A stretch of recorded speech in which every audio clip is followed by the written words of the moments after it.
ከመላው ኢትዮጵያ የተውጣጡ ከ1000 በላይ ባለምጡቅ አእምሮዎች ተወዳድረው ጀግና የሆኑ ስታርታፖች በዛሬው ዕለት ተመርቀዋል።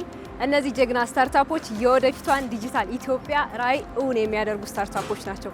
በምርቃት ስነ ስርዓቱ ላይ የኢፌዴሪ ምክትል ጠቅላይ ሚኒስትር ተመስገን ጥሩነህን ጨምሮ ሌሎች ከፍተኛ የመንግስት የስራ ኃላፊዎች፣ ጥሪ የተደረገላቸው እንግዶችና የተመራቂ ቤተሰቦች በተገኙበት ተመርቀዋል። እንግዲህ ዛሬ በሀገራችን ታሪክ ተሰርቷል። ምክንያቱም ለመጀመሪያ ጊዜ ነው በኢትዮጵያ ታሪክ ስታርታፖች በዚህ ደረጃ ሲመረቁ። የኢትዮጵያ አርቲፊሻል ኢንተለጀንስ ኢንስቲትዩት ለስታርታፖች ባለፉት 6 ወራት አስፈላጊውን የሆነ ድጋፍ በማድረግ ክትትል በማድረግ እነዚህ ተመራቂ ስታርታፖች እዚህ ደረጃ እንዲደርሱ የበኩሉን አስተዋጽኦ አበርክቷል።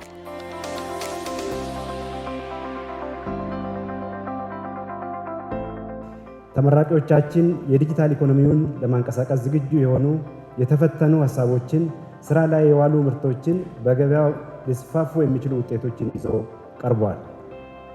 የተሻለ ነገን እንድናይ እና ዛሬን ከትናንት በተሻለ ለመኖር የሚያግዘንን የአርቲፊሻል ኢንተለጀንስ እድገት የሚያሳዩ ምርቶችን ይዞ ቀርቧል።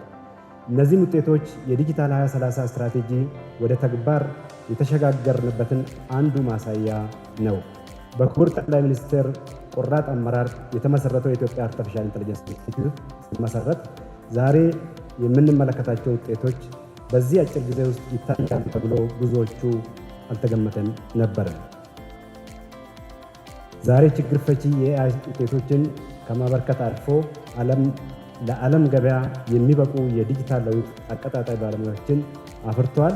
የኤአይ መሰረተ ልማቶችን ዘርግቷል።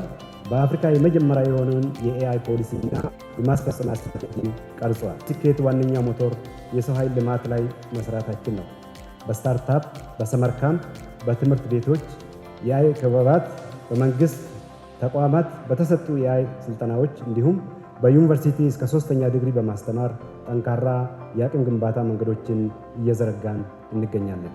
የመጀመሪያ ዙር የኤአይ ስታርታፕ ሰልጣኝ ተመራቂዎች ለተደረገላቸው ድጋፍ አመስግነው የሀገራችን ዲጂታል ራዕይ ለማሳካት እንደሚሰሩ አረጋግጠዋል። ደስ ብሎኛል። ያው የጥረታችን ፍሬ አፍርቶ ዛሬ ብዙ እንግዶች ባሉበት ተመርቀናል። ደስ ብሎኛል። ኢንፍራስትራክቸራሊ ቦትልኔክ የሆኑ ፕሮብሌሞች ነበሩን። የኤአይ ስታርታፕ ሰርቨር ኢንፍራስትራክቸር እንዲሁም ደግሞ የቢዝነስ ሪሌሽን ከተለያዩ አካላት ጋር የመገናኘት እንዲሁም ደግሞ የሰፖርት ሌተሮችና እገዛ ሜንቶርሺፕ ላይ ለ6 ወራት ኮንቲኒዩስ በሆነ ሁኔታ እገዛ ስናገኝ ነበረ።